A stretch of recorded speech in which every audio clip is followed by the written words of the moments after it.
नमस्कार बच्चों, कैसे हैं आप लोग। उम्मीद करता हूँ कि मस्त होंगे, व्यस्त होंगे, घर में होंगे, स्वस्थ होंगे। तो आइए हम लोग अपने पढ़ाई लिखाई को और इस सीक्वेंस को आगे बढ़ाते हैं। तो हमने डिफरेंट टाइप्स ऑफ प्रॉब्लम्स को सॉल्व किया था, डिफरेंट ग्राफ आपको सिखाया था, ग्राफ ईच एंड एवरीथिंग सिखाया था। अपने ग्राफ में कुछ हम लोग और एडिशन कर रहे हैं। हमने आज लिखा कि हमें ग्राफ बनाना है y equal to f x equal to sine of sine inverse x. इसका ग्राफ बनाने के लिए क्या करेंगे? तो ग्राफ बनाने के लिए देखेंगे बेटा, इसका सबसे पहले डोमेन बताइए। इसका डोमेन, और डोमेन का मतलब क्या होता है? x की वैल्यू। तो इस साइन इनवर्स x है, आप x को यहीं पुट कर सकते हैं। तो x के जगह क्या पुट कर सकते हैं? x के जगह पे -1 से लेकर +1 तक कुछ भी पुट कर सकते हैं, और -1 से +1 इंक्लूडेड होगा। इसका रेंज सीख लीजिए। रेंज यानी y की वैल्यू, आउटपुट वैल्यू। तो y की वैल्यू देखिए कहां से कहां तक। तो ये जो फंक्शन है साइन, इसका रेंज कितना होता है? साइन थीटा -1 से +1 में ये भी होता है। तो आपको इसका डोमेन भी मिल गया, इसका रेंज भी मिल गया, यानी एक्स वाई की वैल्यू मिल गई। तो इसका ग्राफ आप प्लॉट कर लीजिए। ये अपने पास एक्स एक्सिस, ये अपने पास वाई एक्सिस। तो x की वैल्यू सपोज किया हमने कि ये +1 है, यहाँ पे सपोज किया कि -1, यहाँ पे +1 y की वैल्यू, यहाँ पे y का वैल्यू -1। तो x का वैल्यू -1 से +1 तक, x का वैल्यू -1 से +1 और y का वैल्यू +1 से -1। और दूसरी बात ये है कि साइन ऑफ साइन इनवर्स का, sine of sine inverse x का वैल्यू x तब होता है जब x की वैल्यू मतलब इस रेंज में आती है और y का वैल्यू इस रेंज में आता है। तो आप ग्राफ कहां से कहां तक प्लॉट करेंगे? आप ग्राफ कहां से कहां तक प्लॉट करेंगे? यहां से यहां तक। ये हो गया आपके पास साइन इनवर्स साइन x का ग्राफ। एक्चुअली थोड़ा सा इसको हमें एडजस्ट करना होगा, 1 को थोड़ा और डाउन कीजिए। ये आपके पास आ गया graph of sine inverse sine x. Sine inverse sine x आ गया। तो आप देख सकते हैं इस ग्राफ का कोई पीरियड नहीं है। ये ग्राफ कैसा है? ये फंक्शन कैसा है? पीरियड लेस फंक्शन है। याद रखेंगे, sine of sine inverse x जो है पीरियड लेस होता है। अगेन दूसरा फंक्शन लेंगे हम, f x equal to cos of cos inverse x. इसका भी थोड़ा ग्राफ सिखाएंगे आप। तो बताइए इसका डोमेन क्या होगा बेटा? तो डोमेन होगा x का वैल्यू। तो देख लीजिए, सबसे पहले आप ये सीखेंगे कि cos of cos inverse x भी x के बराबर होता है। अब इसका डोमेन जो होता है, x का वैल्यू जो होगा कहां से कहां तक, तो डोमेन क्या होगा? कॉस इनवर्स की बात करें तो -1 से +1 तक होता है। रेंज कितना होगा इसका? रेंज कितना होगा? तो y का वैल्यू कितना होगा? कॉस थीटा कहां से कहां तक? तो -1 से +1 तक। इसका रेंज आ गया, इसका डोमेन आ गया। बना लेते हैं इसको भी। तो डोमेन और रेंज जब मिल गया, एक्स वाई जब मिल गया तो प्लॉट कर ही देते हैं। ये x का वैल्यू, ये y का वैल्यू।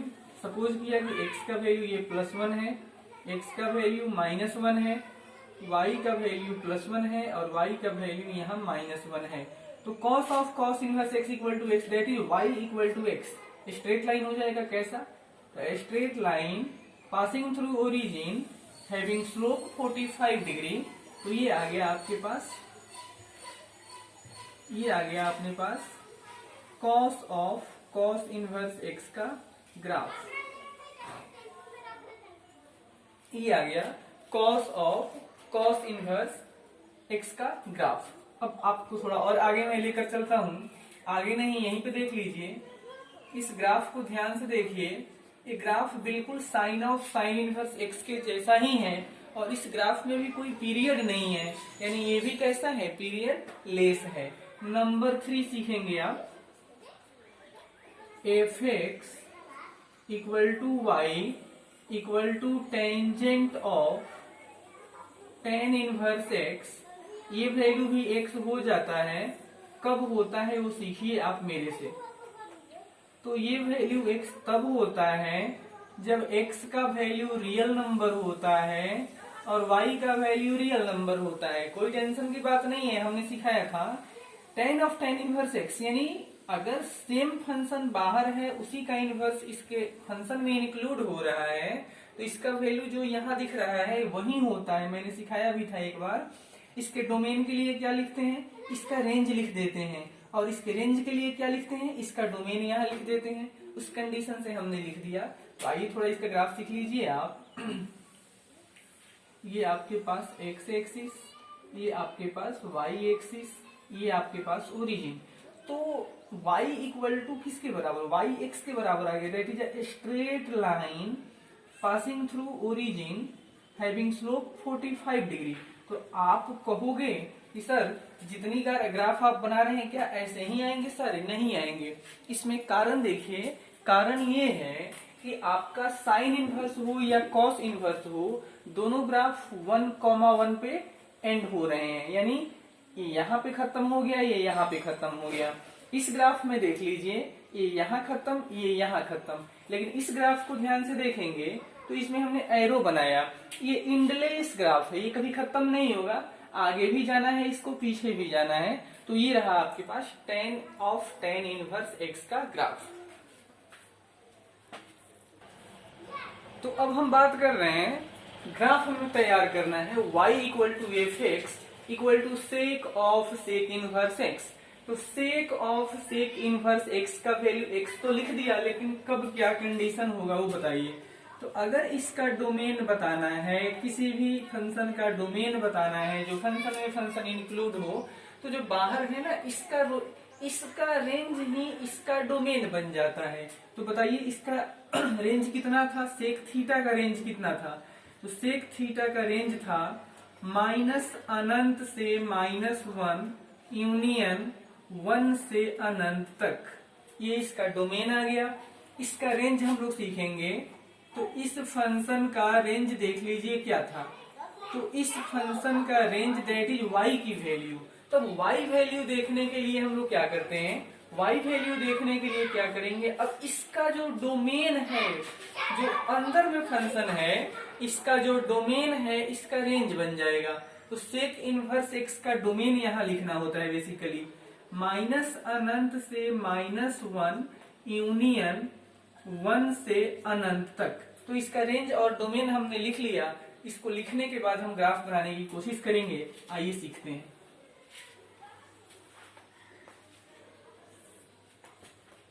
तो ये आपका ओरिजिन, सपोज करिए ये +1 वैल्यू, ये है -1 वैल्यू, ये फिर से +1 वैल्यू, ये फिर से y का -1 वैल्यू आ गया।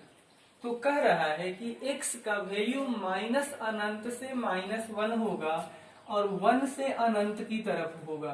तो आइए थोड़ा देख लेते हैं। ये है हमारे पास फर्स्ट क्वाड्रेंट और इसका पॉइंट क्या हो जाएगा, कोऑर्डिनेट्स 1,1, और ये है आपके पास थर्ड कोऑर्डिनेट।